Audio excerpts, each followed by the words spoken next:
পুজোর তো আর বেশি দেরি নেই গো।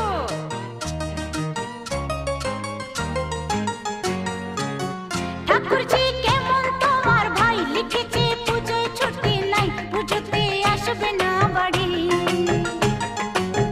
ঠাকুরজি কেমন তোমার ভাই লিখেছে পুজোয় ছুটি নাই, পুজোতে আসবে না বাড়ি। বলো তো লাগে কেমন, বোঝালে বুঝে কি মন।